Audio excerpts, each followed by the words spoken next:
On May 24, 1945, Erich Hartmann, the best pilot of World War II, fell into Russian captivity.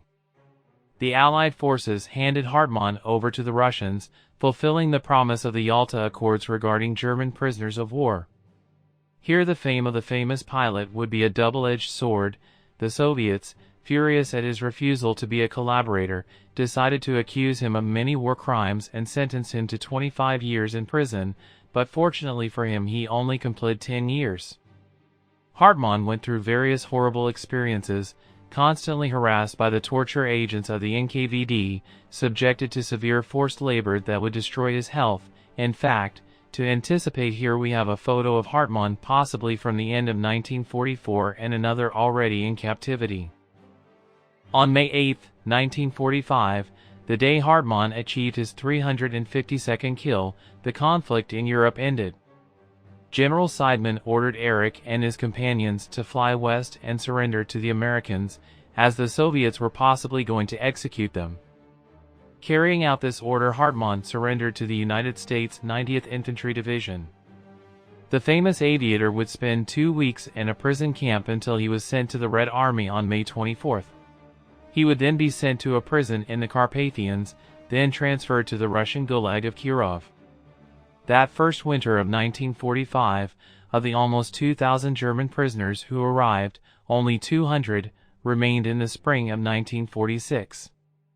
At the moment, the treatment that Hartmann and other special prisoners received was acceptable. However, the common prisoners were not fed enough and most died from disease and hard work.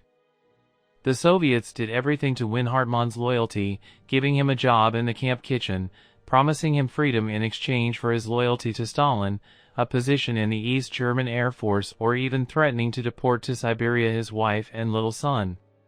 None of this changed his mind. Not even the terrible interrogations to which the cruel NKVD constantly subjected him.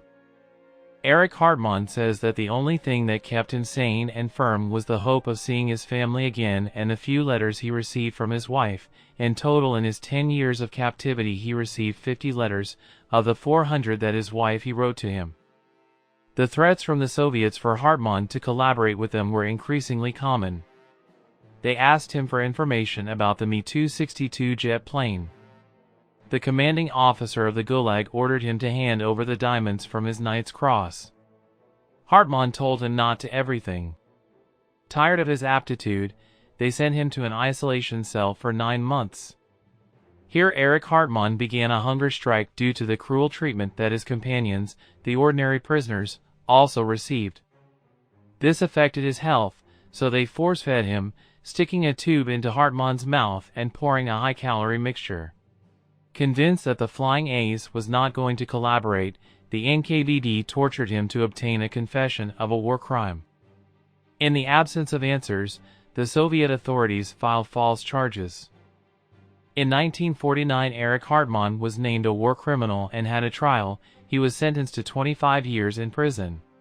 Accused of shooting down a large number of Soviet aircraft, Hartmann was also accused of destroying a bakery in 1943 and killing more than 700 civilians in a village near Bryansk. Hartmann categorically denied all accusations. With the status of criminal, Hartmann was sent to a gulag in Rostov, where he was forced to work more than 12 hours a day in a dangerous coal mine. The working conditions here were terrible and many of his colleagues died, but as he said years later in an interview, "My faith in God kept me alive." Tired of these terrible working conditions, he went on strike and the Soviet guards sent him to solitary confinement for 5 months. During that period of time, his youngest son, whom he never met, died. Due to his solitary confinement, several German prisoners went on strike, which was easily reduced by the Soviet guards, but earned Hartmann another sentence of 25 years under the accusation of agent in the service of Yankee imperialism. However, the death of Stalin in 1953 and the arrival of a new regime changed everything for the German prisoners in the Soviet Union. Over the next year and a half, conditions in the camp improved, Red Cross food packages began to arrive, and the number of letters increased. Even so, the work was very hard. Hartmann later said that another important factor was that the prisoners never forgot military discipline. They all knew that they had to collaborate and help each other.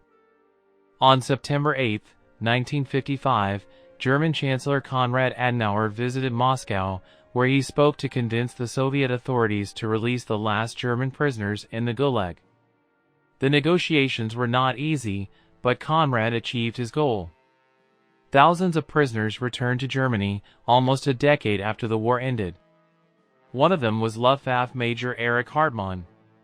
Hartmann returned to the service of the new Air Force in West Germany, serving here for 15 years as a flight instructor and squadron leader until he retired from service with the rank of colonel in 1970. Finally, Erich Hartmann, the top ace of the aviation, died in 1993 at the age of 71 years old.